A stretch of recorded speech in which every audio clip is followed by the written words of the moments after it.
खबर भी इस वक्त आ रही है विमान हादसे को लेकर। अजीत पवार के निधन पर देवेंद्र फडणवीस का पोस्ट इस वक्त हम आपके सामने रख रहे हैं। देवेंद्र फडणवीस की ये प्रतिक्रिया, पहली प्रतिक्रिया अजीत पवार के निधन पर देवेंद्र फडणवीस का पोस्ट यहां पर हम आपके सामने रखेंगे। दरअसल देवेंद्र फडणवीस अजीत पवार को अपना प्रोफेशनल दोस्त मानते थे। फिलहाल दादा अब नहीं रहे। देवेंद्र फडणवीस ने इस पोस्ट के जरिए अपनी भावनाएं व्यक्त यहां पर की है। देवेंद्र फडणवीस कह रहे हैं कि अजीत दादा नहीं रहे, अजीत पवार का जाना मेरी निजी क्षति है। देवेंद्र फडणवीस का कहना है Dada is no more, my dear friend, उनका यह कहना है my dear friend and colleague, a mass leader with strong people's connect, लोगों के साथ सीधा संपर्क रखने वाले।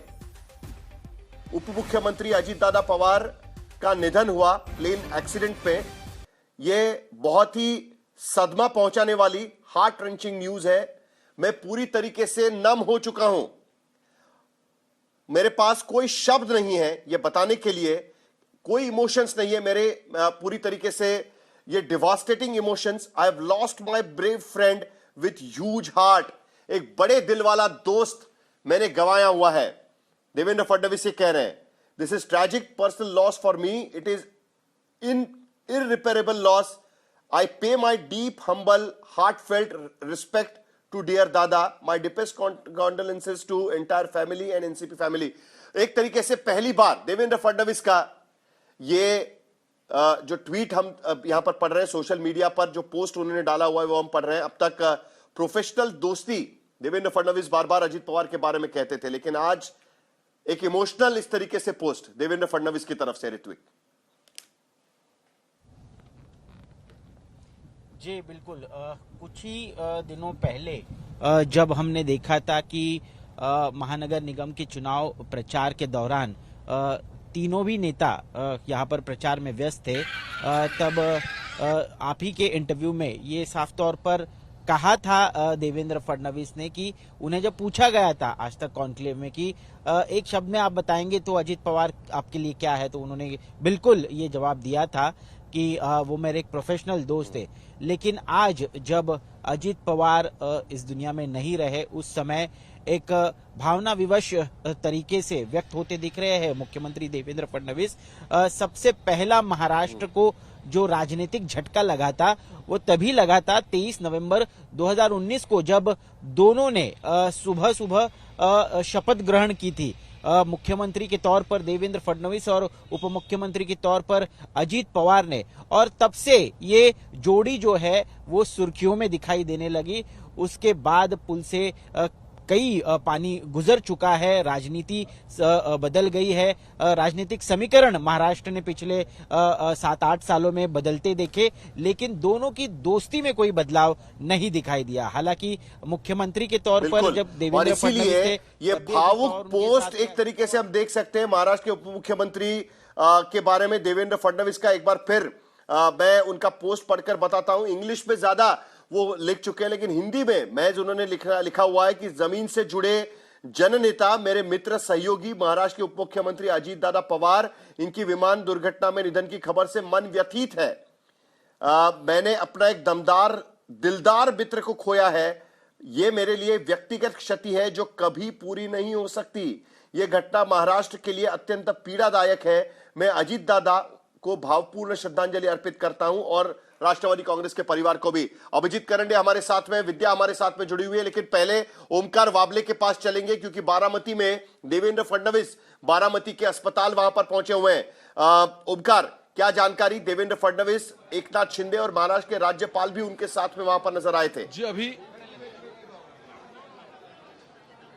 जी अभी 2 मिनट पहले ही महाराष्ट्र के मुख्यमंत्री देवेंद्र फडणवीस और डीसीएम एकनाथ शिंदे दोनों साथ में आए हैं। राज्यपाल भी उनके साथ मौजूद थे। वो अभी अस्पताल में गए हैं और फ्रेम में आपको दिखाई दे सकता है कि इसी दरवाजे से अभी छगन भुजबल वे भी इनके पीछे आए हैं। और सुबह से इन्होंने ट्वीट किया था, इन्होंने मीडिया के साथ बात की थी, लेकिन अभी पहली बार ये अस्पताल में आ चुके हैं। कल फ्यूनरल होगा, लेकिन उससे पहले अजीत पवार की फैमिली को मिलने के लिए और दादा के साथ ही कुछ ये आखिरी पल बिताएंगे यहाँ, और इसलिए देखने के लिए वो यहाँ दोनों महाराष्ट्र के सीएम डीसीएम, क्योंकि देखो तीनों की जोड़ी थी, तीनों साथ में सरकार में काम करते थे। सुबह एकनाथ शिंदे ने भी कहा था कि हम भी उन्हें दादा कहते थे, क्योंकि इन तीनों में सबसे पॉलिटिकली जिन्हें सबसे ज्यादा एक्सपीरियंस है वो अजीत पवार थे। क्योंकि एकनाथ शिंदे की राजनीति हो, देवेंद्र फडणवीस की हो, इनकी बाद में शुरू हो चुकी थी। अजीत पवार सबसे पहले 1991 में यहाँ से सांसद चुने गए थे, फिर वे विधायक बन गए और महाराष्ट्र की राजनीति में सक्रिय हुए। तो वो भी अब यहाँ पहुंचे हैं अजीत पवार के आखिरी दर्शन के लिए। इसके बाद विद्या प्रतिष्ठान है जहां अजीत पवार के जो मॉर्टल्स रिमेन्स हैं उन्हें रखा जाएगा। राज्य से फिर लोग आएंगे, वो वहां जाएंगे। लेकिन अभी ये क्लियर हो चुका है, जहां सिक्योरिटी आपको फ्रेम में दिखाई दे रही, उसी दरवाजे से 2 मिनट पहले महाराष्ट्र के मुख्यमंत्री और देवेंद्र फडणवीस और उप मुख्यमंत्री एकनाथ शिंदे दोनों अंदर गए हैं। और अभी जस्ट 1 मिनट पहले यहां से छगन भुजबळ जो मंत्री है महाराष्ट्र के कैबिनेट, वो भी यहां अंदर जा चुके हैं। फैमिली को मिलेंगे, उनके साथ बातचीत होगी और उसी के बाद ये नेतागण बाहर निकलेंगे। साहिल जी, बार बार हम सुन रहे हैं कि वहां पर घोषणाएं दी जा रही है। अभिजीत करण ने भी हमारे साथ में जुड़ चुके हैं। अभिजीत, बारामती की तरफ जाने वाली सड़कें पूरी तरीके से जाम हो गई होगी, लेकिन इन रूट बारामती में आप क्या देख रहे हैं? मैं देख सकता हूं कि आप भी यात्रा कर रहे हैं इस वक्त। कहां तक आप पहुंचे और क्या देख रहे हैं आप बारामती के रास्तों पर? देखिए, अगले आधे घंटे में मैं बारामती में पहुंच जाऊंगा। मैं भी रास्ते में हूं और जिस तरीके से रास्ते में हर एक जो आपको एक वाहन दिखाई दे या फिर व्हीकल दिखाई दे तो वो बारामती की तरफ ही जा रहा है, ये आपको पता चल सकता है। हमने रास्ते में जहां पर हम लोग थोड़ी देर के लिए ट्रैफिक की वजह से रुके थे, वहां भी बहुत सारे लोगों से बात हुई। तो वो एक तो ये प्रोसेस करने में भी नेताओं को और उनके समर्थकों को बहुत भारी जा रहा है कि अजीत दादा पवार नहीं रहे। बहुत सारे लोग जो है वो रो रहे हैं, बहुत सारे लोग जो है वो विलाप में हैं। जो लोग इस इलाके से आते हैं, बारामती हो, सुपा हो, मुरगा हो या फिर सासवड़ हो, पुरंदर हो, इन इलाकों के लोगों का कहना है कि भाई ये बारामती का लॉस नहीं है, एक तरीके से स्टेट का लॉस है ही, लेकिन सबसे बड़ा लॉस जो है वो पुणे डिस्ट्रिक्ट का है। बिकॉज आप पुणे से नजदीक, हम लोग बारामती में है, सुपा में, ये सारा इलाका जो था यहाँ पे इतना पानी, इतना हरा भरा नहीं था। लेकिन ये पिछले 25 सालों में यहाँ पर जो हरियाली, यहाँ पर जो संपन्नता दिख रही है, यहाँ पर जो पैसा दिख रहा है, इसकी वजह जो है वो यहाँ का विकास है, यहाँ की प्रगति है।